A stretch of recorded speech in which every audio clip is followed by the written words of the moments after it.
PTV Balita Ngayon. Patuloy ang pamamahagi ng Land Transportation Franchising and Regulatory Board ng cash assistance sa mga public utility drivers ngayong araw. Maaga pa lang, mahaba na ang pila sa tanggapan ng LTFRB para makuha ang 5,000 pisong tulong ng pamahalaan para sa mga tsuper na naapektuhan ng mataas na presyo ng mga produktong petrolyo. Sa huling tala ng LTFRB, mahigit na sa 78 milyong pisong fuel subsidy ang naipamahagi sa mga taxi operator at mga driver. Bukod dito, sa tanggapan ng LTFRB sa Quezon City, patuloy din ang pamamahagi ng cash assistance sa Davao Region, Central Visayas at Western Visayas. Sa ibang balita, nakapagtala ng sunod-sunod na phreatic eruptions sa bunganga ng Taal Volcano kaninang madaling araw.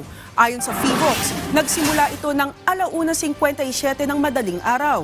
Makikita sa sped-up footage ang bagbuga ng usok na umabot sa taas na 150 hanggang 200 meters.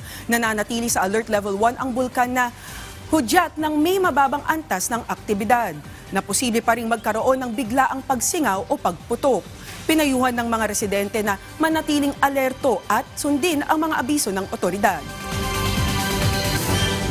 Inabot ng 4 na oras bago naapula ang sunog sa Commonwealth Market sa Quezon City.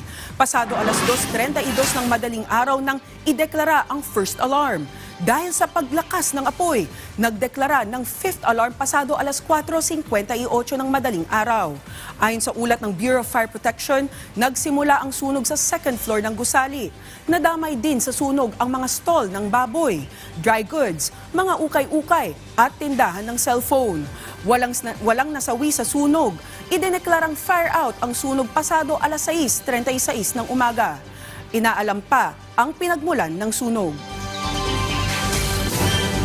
At yan ang mga balita sa oras na ito. Para sa ibang pang-updates, i-follow at i-like kami sa aming social media sites sa @PTVPH. Ako po si Denise Osorio para sa Pambansang TV sa Bagong Pilipinas.